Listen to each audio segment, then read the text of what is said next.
बिस्मिल्लाहिर्रहमानिर्रहीम बिस्मिल्लाहिर्रहमानिर्रहीम। अज़ीज़ान मिल्लत इस्लामी अस्सलामु अलैकुम रहमतुल्लाहि व बरकातुहू।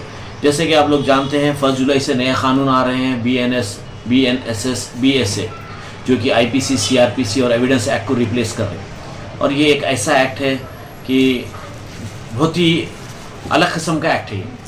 अब जैसा कि पहले अगर कुछ भी एक ऑफेंस होता तो इमीडिएट FIR इशू करना था, जो कि सुप्रीम कोर्ट की रूलिंग थी, लेकिन अब FIR इशू करना it is not mandatory, it is in the hands of the SHO।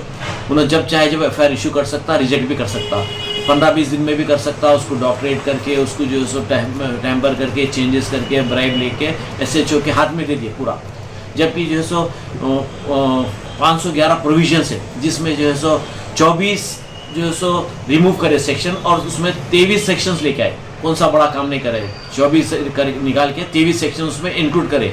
अब ये जो है सो दिसंबर 2023 में न्यू लॉ पास हुआ था ये, और ये जो है सेडिशन एक्ट था 152 BNSS में, इसमें एंडेंजरिंग सेडिशन एक्ट था, लेकिन ये एक्ट को जो है सो रिप्लेस करे।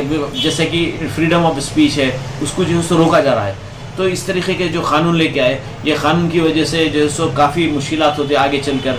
और ये कानून जो है सो मैंने समझता है कि इट्स गोइंग टू वर्क। ये ब्रिटिश के ज़माने का कानून था, ये ऑलमोस्ट IPC 150 ईयर्स ओल्ड पुराना कॉलोनियल लॉ था ये।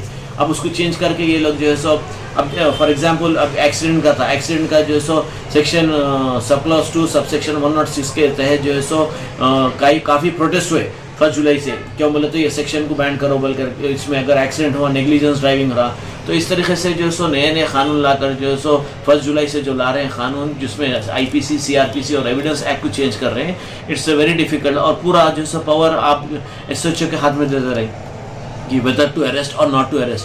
7 साल के नीचे रहे तो जो है सो FIR जो है सो उसमें अरेस्ट भी कर सकता, नहीं भी कर सकता। तो इस तरीके के जो कानून रहेंगे, it is going to become very difficult. तो मैंने समझता है कि दिस टाइप ऑफ कानून जो है so it's going to survive. तो इसी तरीके से जो है सो जो BNSS और BSA है कानून, जुलाई 1 से इन्फोर्स होने वाला है। तो अब इसमें मुश्किल ये होगा कि अगर जजेस को भी जो है सो कि ये ऑफेंस जो 1 जुलाई से पहले रहा रेट्रोस्पेक्टिव है, या फिर जो है सो बाद में जो है सो इन्फोर्स में आएगा।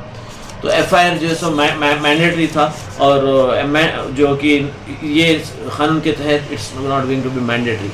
तो more than 83,000 cases are pending in national, as per the data more than 83,000 are pending. तो अब इस तरीके से रहेगा, और FIR इशू नहीं होंगे, तो अक्यूज को जो है सो ऑफेंडर जो है सो बड़े आसानी से जो है सो मिसयूज़ करेंगे इसको। तो ये जो कानून है, it's very justice delayed is justice denied हो जाएगा ये।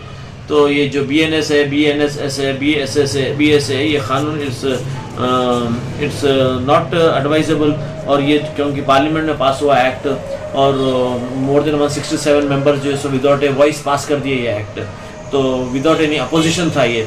तो अब ऐसे वक्त जब अपोजिशन रेडी है, अब अगर एक्ट को पास करे तो वेदर इट विल पास और नॉट, इट डिपेंड्स।